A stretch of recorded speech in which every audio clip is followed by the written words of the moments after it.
It's 11 p.m. and deep in the heart of Ohio, this is Field Investigations with Agent J.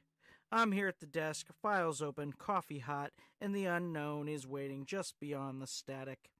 If you've seen something that shouldn't be there, something that makes your skin crawl, something that keeps you staring at the ceiling long after the house goes quiet, then please pull up a chair, turn up a volume, and join me. The chat is live, so drop your encounters, your questions, and your nightmares. No judgment, no filters, because out here after dark, anything is possible. Good evening, spooky people. How are you all today? Today is Friday, March 27th, 2026, and as I said, it is 11 p.m. March 27th already. I was 100% sure we wouldn't make it this far into the year, but here we are. And tonight, we got a good one for you, as promised. I wanted to put together a whole episode for this, and I wanted it to be in some sort of shape. This is going to be kind of like our first really long form show, and I thought it was best to start with it. I mean, I guess we had the Friday the 13th one, but this on a very specific story, which is the Betty and Barney Hill abduction case from 1961. We teased this a little bit the other night. And hey, I real quick, I apologize for last night. I got back late. I was just unable to. We had some storms in our area, and with other concerns, I just decided to call it a night on that. That way, I had a little bit of more time to prepare for this, get it in shape, and I think we'll roll with it. I do have to pull it up because I typed it on my phone. Glory of my job is it gives me a little bit of time to do this freehand. Oh, here it is. Okay. I have it labeled episode 14. Or I'm sorry, episode 16. But this is episode 15, which is what I was looking for. So I apologize. I'll try not to have too many of those hiccups moving forward. This is all about consistency, and I'm here for you guys. So, but hey, the chat is open. If anybody just wants to pop in at any time, I'll take little breaks in the story to reference the chat. I was gonna have the phone lines open, but again, with the dedicated episode, it seemed like the wrong, like maybe not worth it too much. But this is helping me kind of realize the structure that we're going to start to go with these shows. Friday I still would like to have as the call-in day, so maybe we'll do um, uh, local UFO, paranormal, whatever, on Tuesdays as our opener for the week. All updates on those types of things, but mainly an Ohio-based show. Wednesday, we will do our MUFON files that we've been going with, where we update on recent uploads to the MUFON files website that I'm able to access. So we'll go over that. That'll give me a little bit more time to plan than just doing them willy nilly. Thursday, we might do more long form episodes on specific stories. So write this down, jot this down, jot. And then on Fridays, we'll do our live call in show. So get your questions and different things open. Now, we will likely have the phones open at all times for these shows. Maybe not on Thursdays for the long form. But certainly on the Tuesday show for the local stuff. If you just want to call in with but call in with a story, it'll be that kind of thing. Like, I'm not going to take just chatty stuff. Let's have a specific story you want to talk, thing that you might have encounter with or whatever. And then same thing Wednesday. I'll open the phone lines up even after each MUFON file. Thursday we'll have it off, and then Friday we'll do like an open forum. Any thoughts you had on the week, just to shoot the breeze. Keep the phone lines or the chat, to a couple minutes, but just to have the open lines. So the show will have a little bit more structure going forward. I think that'll also just allow me to be more consistent since I can plan it properly. But there's still plenty of things out there for us to talk about. So let's get into this. Real quick, look at the chat. Jennifer says, "Hey there, Agent J." Hello there, Jennifer. And hello, anybody else out there listening live or in the future? Hello from the past. Hello. It's me you're looking for. I can see it in your eyes. Okay. That's as far as we're going to go with that tonight. Betty and Barney Hill. The Betty and Barney Hill abduction took place between September 19th and 20th of 1961. It is one of the most influential and well-documented alien abduction cases in history. It was the first widely publicized abduction involving gray aliens, star maps, medical exams, and eventually all recalled through like hypnosis. And it kind of defined our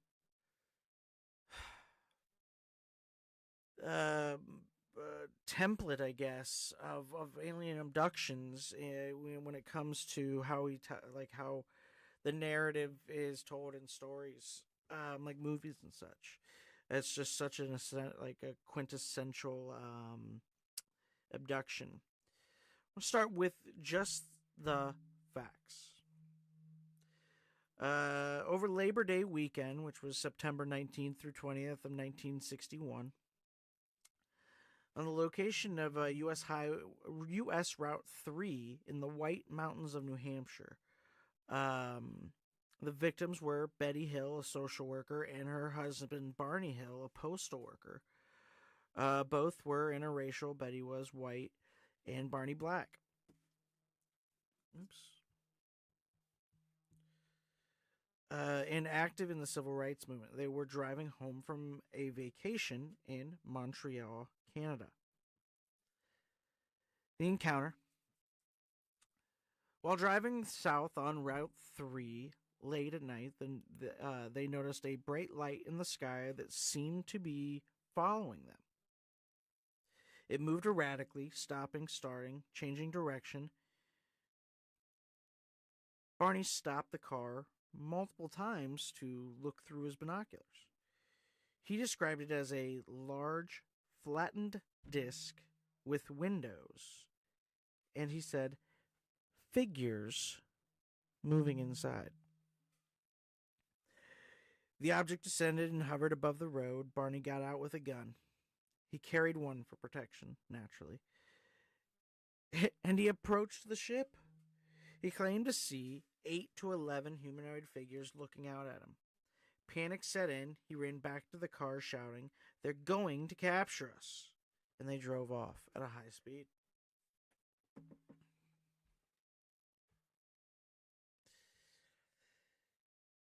They arrived home in Portsmouth, New Hampshire, about 2 hours later than expected. The trip should have only taken roughly 4 to 5 hours from their last stop, but they had a 2-hour gap they couldn't account for. Betty's dress was torn and stained, Barney's shoes were scuffed, and the car had a strange circular mark on the trunk.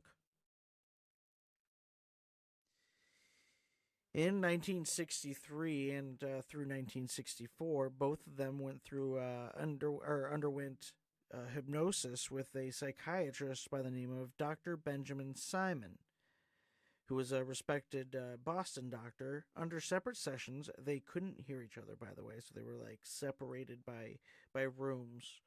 They recalled nearly identical details. That they were stopped by the craft, taken aboard by small gray-skinned beings with large black almond-shaped eyes, no nose, just slits, and thin mouths. Who does that sound like? Friends. They were subjected to medical examinations, needles inserted, skin scrapings, hair samples, a long needle into Betty's belly button or navel. And she was told it was a pregnancy test. Barney described being more terrified. Betty was calmer and asked questions. They were shown a star map by the leader. Betty later drew it under hypnosis. Years later, amateur astronomer Marjorie Fish matched the map to the Zeta Reticuli binary star about 39 light years away, though this interpretation is heavily debated. Before we move on, what do you guys think of that? You're just driving home from vacation, and your ass gets sucked up into the sky.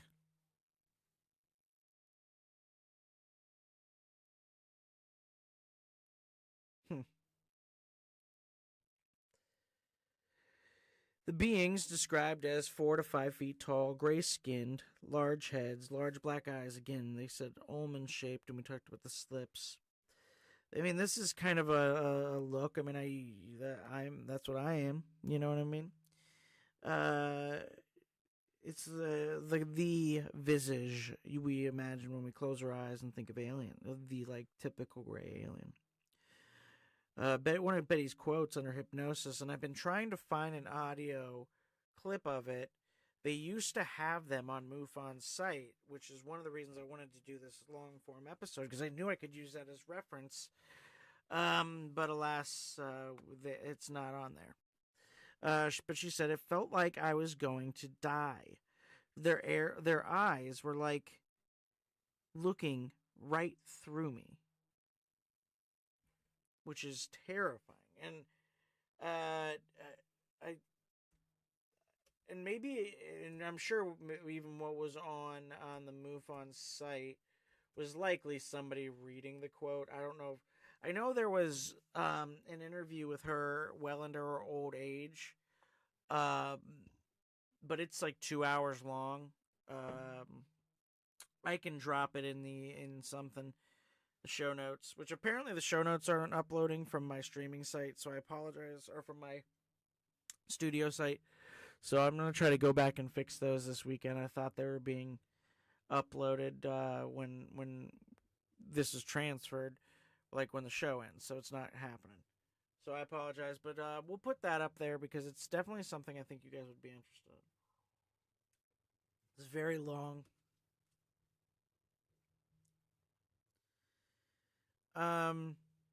In this star map, Marjorie Fish's 1969 analysis suggests it matched Zeta Reticuli, which it could match a lot of star patterns. It's not a wildly... I think most versions of it talk about it being pretty specific now, but I mean, back in the '90s, the late '90s, when I first remember watching this a story of this on like, I think it was Travel Channel or Discovery, back when it was like Discovery Planet or whatever it was, right? Um, they had the story, and I remember the picture of it being very vague, personally. But I mean, also in 1961, what woman's going to be able to draw? I mean, and not woman specifically, but in this case, is going to be able to draw a random star map. I mean, unless she has some, interest in astronomy prior, but I don't think that's ever been really, mentioned. Um, the sighting was initially investigated by Project Blue Book. Um, this is one that they dismissed and claims that the abduction was strictly pathological. I don't think they ever went into the hypnosis sessions, but I actually think Project Blue Book was gone by then. By the time it disbanded, and I forget what it became. Oh, when it became Majestic, which there's a whole bunch on Majestic 12 coming up as well. They never examined that or apparently the car. So I don't know. You know, I don't know. But this was the first major case to kind of combine a lot of different details. It's the first time that it was really that this the hypnosis was really used in this capacity. We talked about it a little bit the other day, um, talking about the implants, because there was people doing regression stuff with while doing that.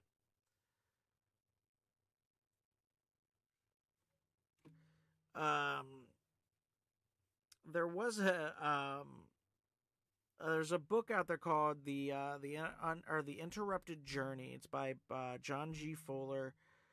Um, I have not read it, but apparently it's a bestseller. It's something. I looked it up. It's a fairly quick read, so I'm gonna look it up. Haha, in the chat real quick, Brad adjusting his antenna to get us in. Hey, I love that. It's still a dream. I wish it wasn't. I wish I wouldn't get in trouble for uh, like pirate radioing. I feel like they should just let people on the radio these days. Nobody listens to it.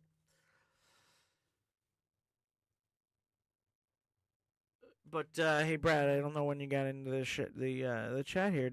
Are you aware of this Betty and Barney Hill story?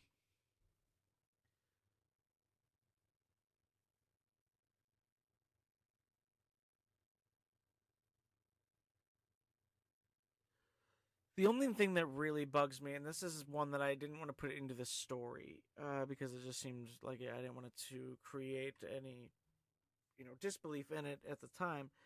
But when you look into it, like one of the things definitely is that like Betty was aware of UFOs.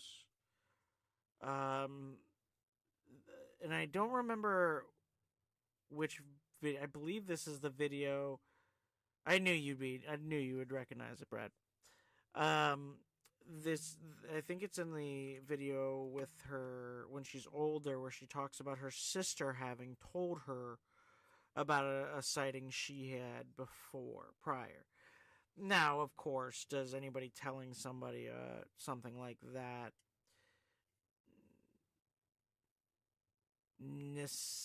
necessarily make you think that they're lying or say that they stole it? No, okay, of course not. Everybody's heard a story before, and then if they haven't, kind of have their own story. But I think it's odd. Uh, the them both having looked at it through binoculars and having good eyes on it is an interesting tidbit. We don't have a lot of prior to this. We don't have a lot of uh, specifics in regards to what exactly the ship looks like. You know, here we're getting windows. Betty described um, several like multicolored lights. Um, the you know the come on, but we start to get the here that is where we get the missing time thing that is so common now, so commonly experienced in cases. That's basically, when you look at that, these, all of these things that occur in this, the uh, physical exams, the missing time, the being uh, the being talking to them in certain ways or whatever. All of those are, what we use to track abductions these days. What we use to quantify them as abductions versus sightings. We talked about that in early episodes because we had a really high spike in recent years in abduction cases. Not just reportings, but physical, like actual recent cases. So,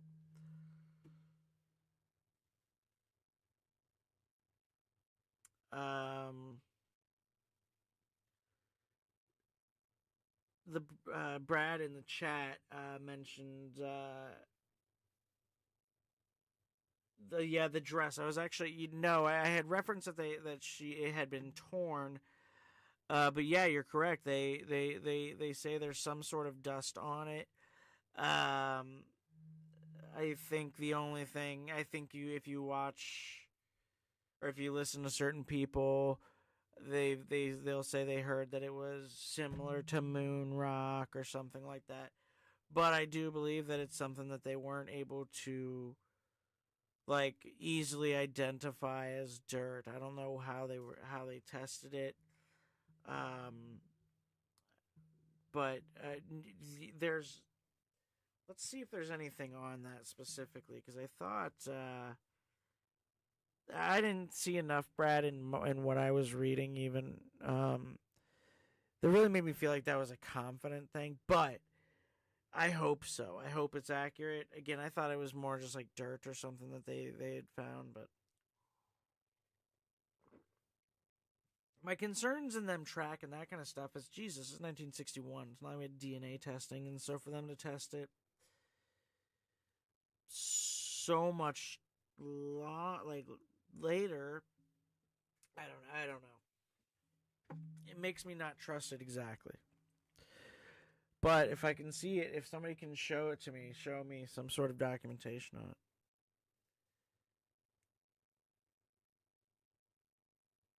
But the case itself, and again, let's even see if I can find a snippet here. Maybe there's a short.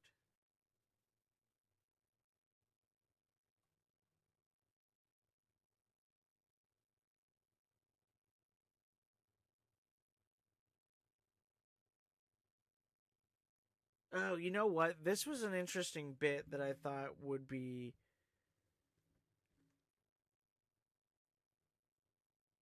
So this was another part. I found this earlier today while I was working. So it's not in the. I didn't have it here in the middle of my stuff, which is a mistake for me. I'm sorry.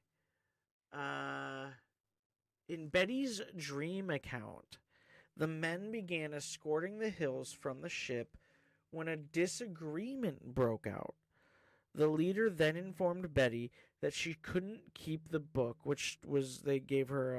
I have to go back to that as well. Uh, stating that they had decided the other men did not want her to even remember the encounter. Betty insisted that no matter what they did to her members, she would one day recall the events. What? I think that is a crazy thing.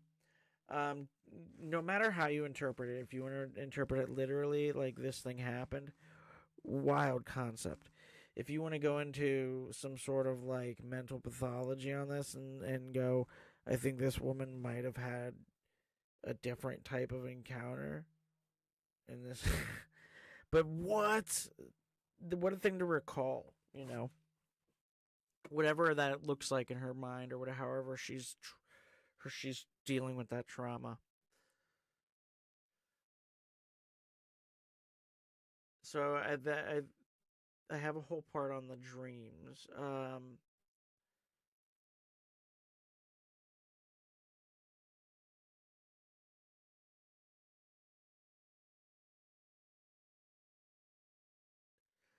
Okay.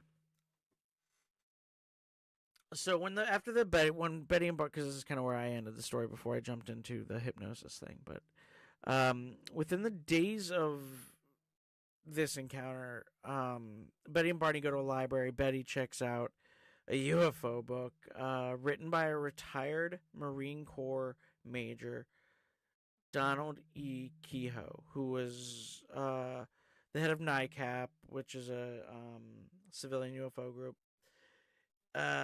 Betty wrote to Kehoe and was like, "This just went down, whatever."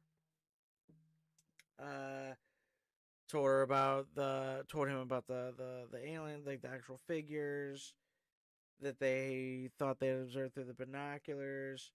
They and that they were considering doing this hypnosis to recall what they had happened to them.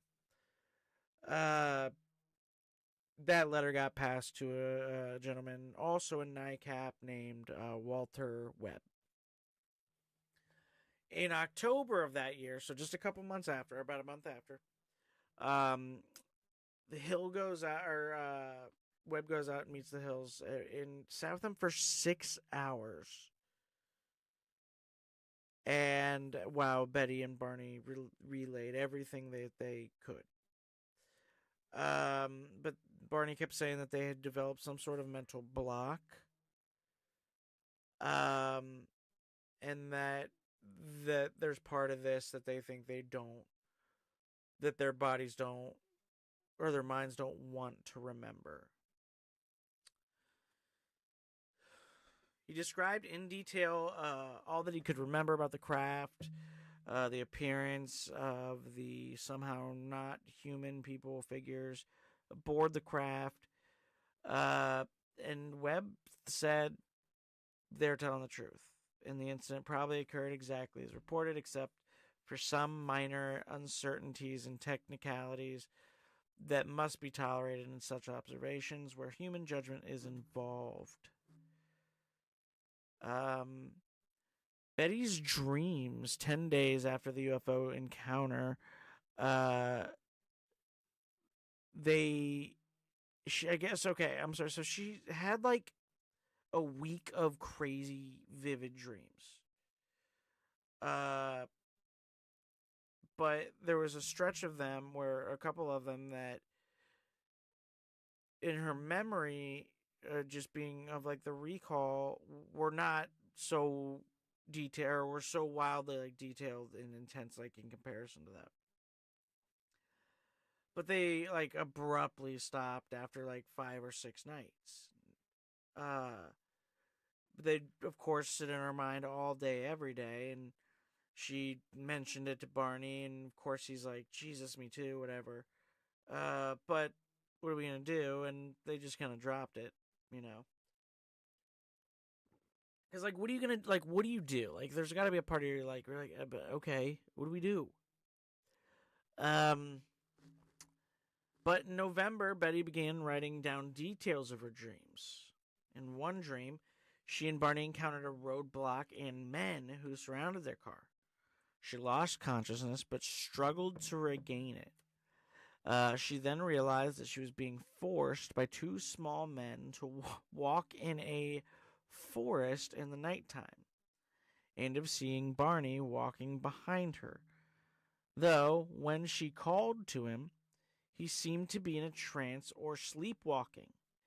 The men stood about 5 feet to 5 feet 4 inches tall and wore matching uniforms, with caps similar to those worn by military cadets. They appeared nearly human, but with bald heads, large wraparound eyes, small ears, and almost absent noses. Their skin was grayish in color.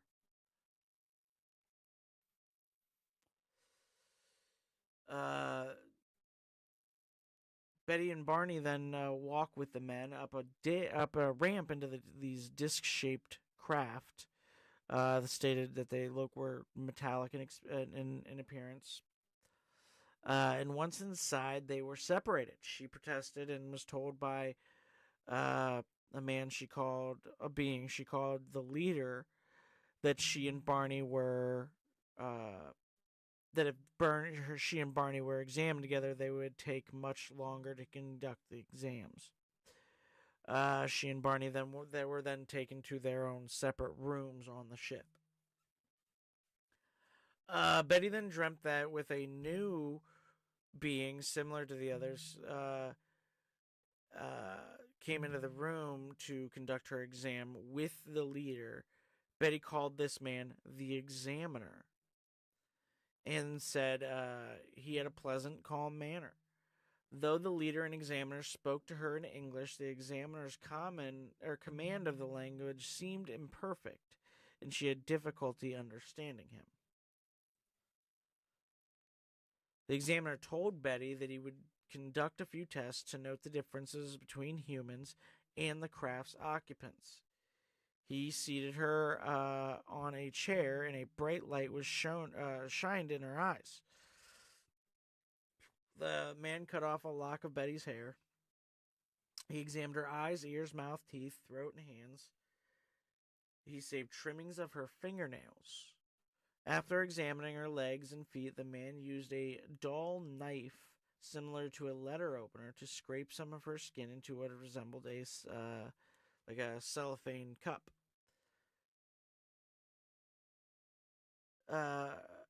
He then tested her nervous system, and he thrust a needle into her navel, which her belly button, which caused Betty to feel agonizing pain, as I think anybody could imagine.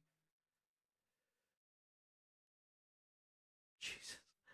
But the leader waved his hand in front of her eyes, and I guess the pain just would go away. The examiner left the room, and Betty engaged in conversation with the leader. She picked up a book with rows of strange symbols that the leader said she could take home with her. That's the book that I was referencing earlier, and I apologize for that. She also asked where he was from, and he pulled out an instructional map dotted with the stars, and she didn't point it, which is how she recalls it. In Betty's dream account, again, the men began escorting the hills away from the ship, and that's when that disagreement broke out. And they were just taken to their car, where the leader suggested that they would wait to watch the craft leave, and they did, and then they just were, next thing you know, they're driving. Which is fascinating. Do you guys remember a few weeks ago I had talked about a story from the MUFON files about an abduction case, and the couple, almost the exact same thing happened, but when they returned home, they were in the other person was driving. There was even a video of them getting out of the car and being like, "Wait a minute, what? Why are you driving?" You know, it reminds me of that.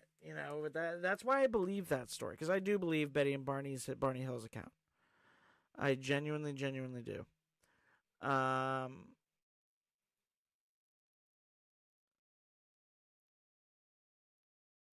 have a couple of qualms with some inconsistencies. They're just maybe things that I think, eh. But what they say is what they believe, no matter what. I do not think in the slightest that those people, except for maybe, I mean, even if they go, let's make a couple bucks off of this, why wouldn't you when you have a story that good? We make movies about bands or books about people like that are still alive even, and we don't like disbelieve them. I don't know. I believe these people, and I believe the other couple, like I said, that had to disappear, that ended up showing up in different car or in different spots. That was a crazy story.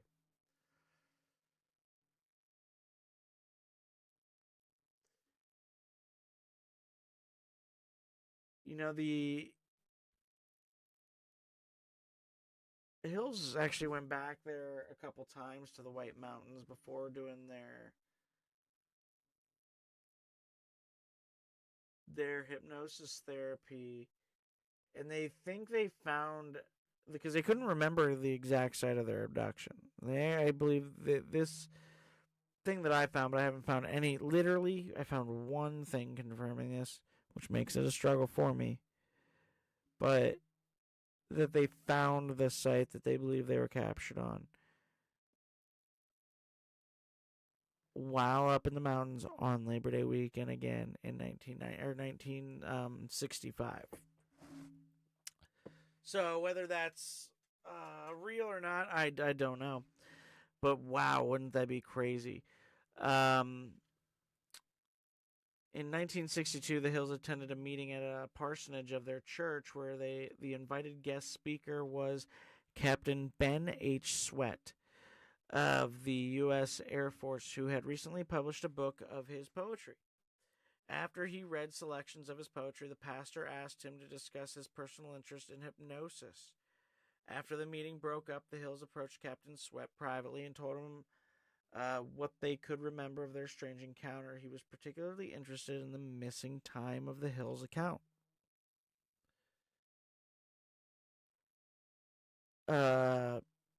The Hills asked Sweat if he would hypnotize them to recover their memories, but Sweat said he was not qualified to do that and cautioned them against going to an amateur hypnotist such as himself. Which, honestly, thank God for that integrity. People these days, dude, would be like, I'm an expert. You don't realize I have this TikTok account where I hypnotize people? You know? But I'm glad he did that. In 1963, the Hills first publicly discussed the UFO encounter with a group at their church. Again, in 1963, Captain Sweat gave a lecture on hypnosis to a meeting at another church. After the lecture, the Hills told him that Barney was going to a psychiatrist, a Dr. Stevens, whom I guess he liked and trusted, so they suggested that Barney asked the doc about hypnosis. And he did. So that is when we get to Dr. Benjamin Simon, who we discussed earlier, and the hypnotist.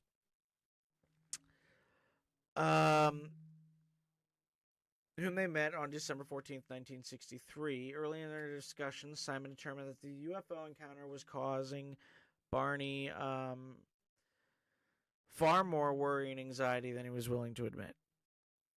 Though Simon dismissed the popular extraterrestrial hypothesis as impossible, it seemed obvious to him that the Hills genuinely thought they had witnessed this UFO with human-like occupants. Like I said, these people believe it. Simon hoped to uncover more about the experience through hypnosis. He began hypnotizing the Hills on January 4th, 1964. He hypnotized Betty and Barney several times with each other, and the sessions lasted until June 1964. So it was about 6 months of them. Simon conducted the sessions with Barney and Betty separately so they could not overhear one another, which we had discussed earlier as well, right? Um, and I guess at the end of each encounter, he would kind of like reinstate their amnesia so that they wouldn't have these memories just like walking around. Barney went first. His recall of witnessing non-human figures was quite emotional, punctuated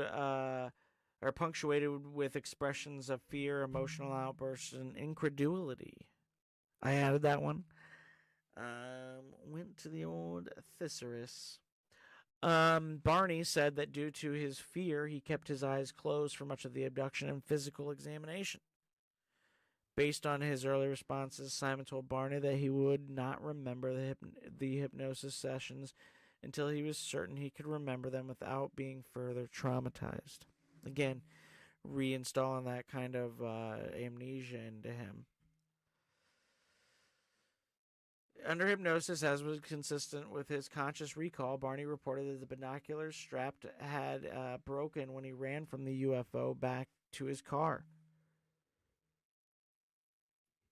He recalled driving the car away from the UFO, but that afterwards he felt irresistibly compelled to pull off the road and drive into the woods. He eventually sighted 6 men standing in the dirt road.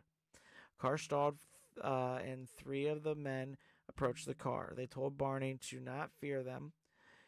He was still anxious, however, and he reported to the leader.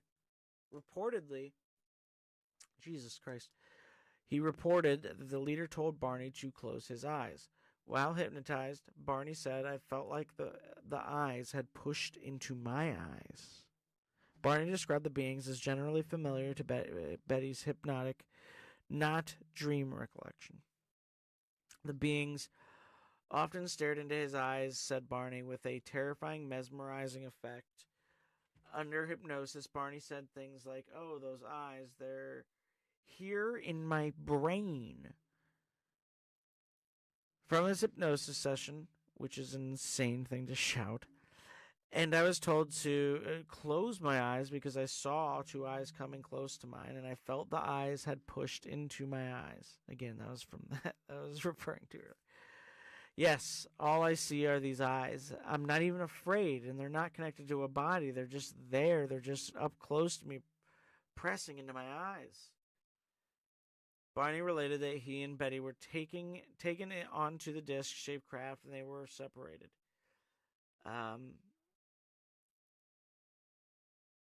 He was escorted to a room by 3 of the men and told to lie on a small rectangular exam table. Unlike Betty, Barney's narrative of the exam was fragmented, and he continued to keep his eyes closed for most of the exam. A cup-like device was placed over his genitals. He did not experience an orgasm, though Barney thought a sperm sample had been taken. They took it, but it didn't feel good, so it's not gay. Didn't feel good. But Jesus Christ, is that gnarly? I mean, we all know what that is, right? That's alien grape. It's not cool.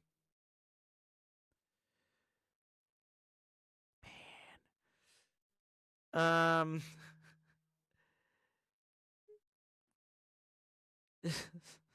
So a sperm sample was taken. They scraped his skin and looked in his ears and mouth again, and then a tube was indeed shoved up his butt into his anus. But he says that it was the nerve, like that, which, yeah. So it was to check nerve response, and then they went up his spine, on the outside, Jesus, to count like his vertebrae and stuff.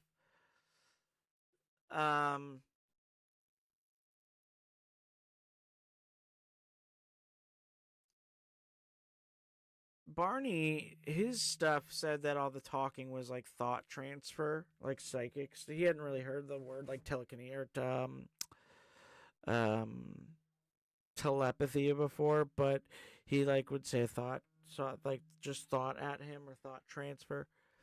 So that's how I spoke to him, was just psychically. But then Betty said that all hers were like in English, right? Like they spoke to her because she said that the guy didn't have really good English.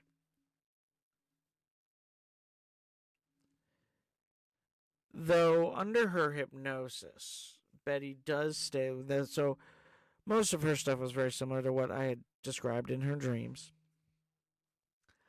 But she did have a couple of differences when it came to her hypnosis story. The technology was slightly different. I guess the Greys had a much different physical appearance than the one in her dreams. And the order of the abduction was also a little bit different in Betty's account, in the like between the two accounts. But she did fill in many details that were not in her dreams, but also contradicted dream content.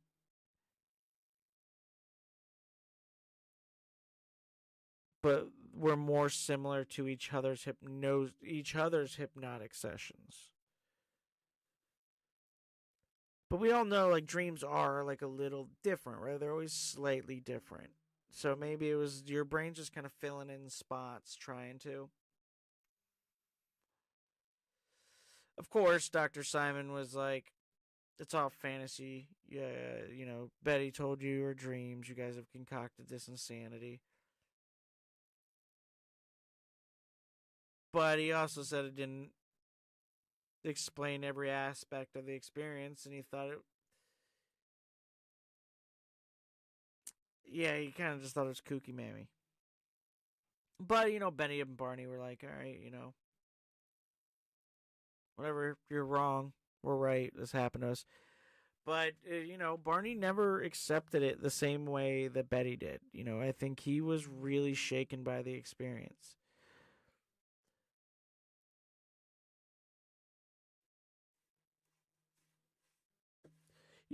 Brad in the chat, this is a really good point. Someone once brought up the fact that interracial couples in the early 60s generally didn't want much attention, so the fact that they came forward makes this even more believable. 100%, dude. 100%. I agree with you 100%. Especially in the early 60s, early to mid 60s. Yeah, this isn't something they would have brought up to anybody, especially a church. Come on, guys. Um, sadly, Barney died of a cerebral hemorrhage in February 25th of 1969, just a couple years later at the age of 46. And Betty, she lasted a little bit longer, but she did die of cancer in October of 2004. She was 85 years old.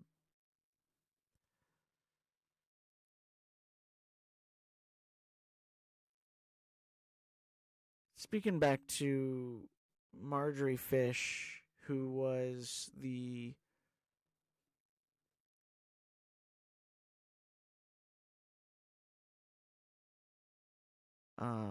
astronomer who had kind of popularized the star map theory. Famously or infamously from Oak Harbor, Ohio.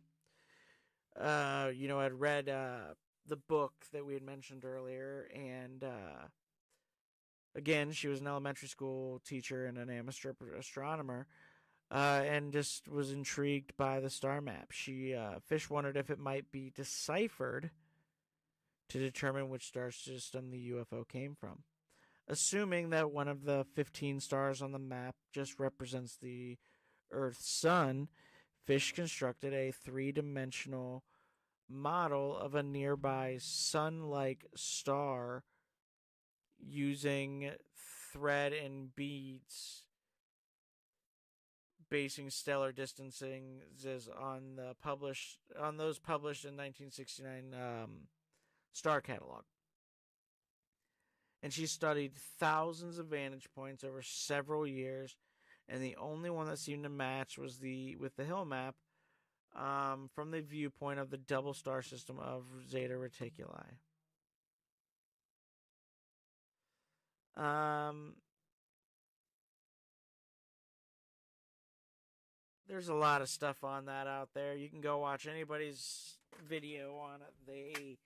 Everybody has a billion things to say about the encounter in general, but specifically that Murderfish was. I don't know. I don't. It's like when you buy a star for somebody, which is really cool. I love the concept. Go buy your sweetheart a star. Do it. I mean, it's BS, kind of, but it might not be. And again, these people believe it, and to believe something that wholeheartedly, geez, I'm capes.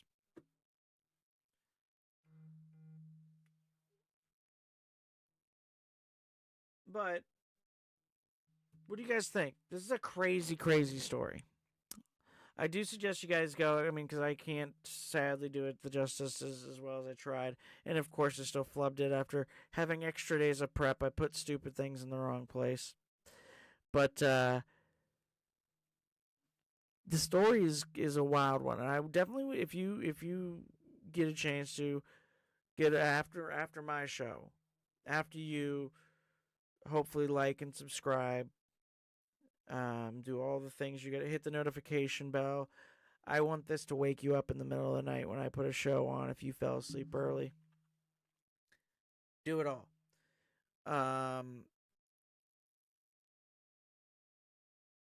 Go find the interview. It's there's a couple really interesting ones out there. Um, some really really good ones, especially that one with just her in her living room. Cause she's old. I mean, the video's from like 2001 or 2000. And let's see if this. Let me see if I can find.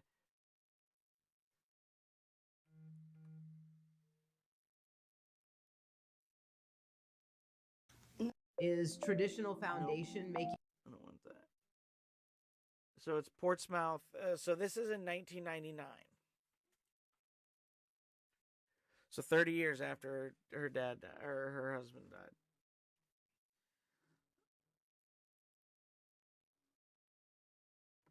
But uh, they didn't have it actually. Like it was uploaded late, but this they found it in his attic. The interviewer John Horgan, they found it in his attic in 2009. And then just a few years ago, in 2019, he discovered another tape that was recorded at the same time from different angles. So there's two different videos for that. Definitely go and check those out.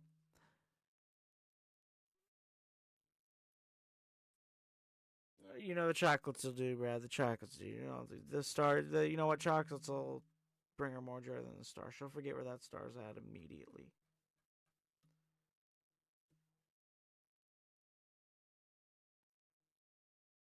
Don't ask me, ask her. I bet you she see if she recalls where her keys are off the top of her head.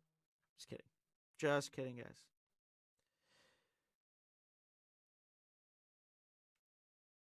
Let's see. What do you guys think of that story? What do you guys think of the long form stories? Do we like those, or would we rather just kind of short, brief things to discuss? Do you like the structure we discussed earlier? If we're moving forward with that, we're gonna give it a try. I think this was a fun one. It was a fun one to research. I got to watch a couple of videos that I hadn't seen on the topic that have been made in the last couple months. So that was cool. I'm really getting tired of these AI videos, which is why I'm glad you guys came here. Listen to me talk about it. Don't listen to a fake voice talk about it.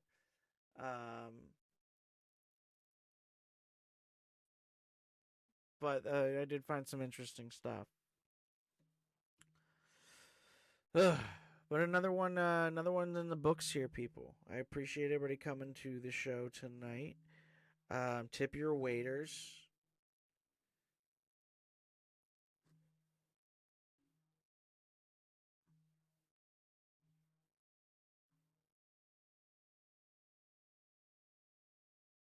Well, it looks like the chat's really liking the long form. All right, that's good. Jen, she missed something.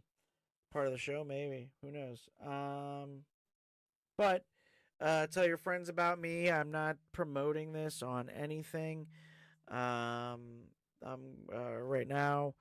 I just kind of wanted to just go out there into the ether. So if you guys have, if anybody out there has friends that's into this kind of stuff, um, send them the links to the shows when they pop up. Tell them to like their episodes, subscribe, do the same thing, and then tell them to tell their friends, and then tell them to tell their friends, and then maybe one day we'll have 20 people in here.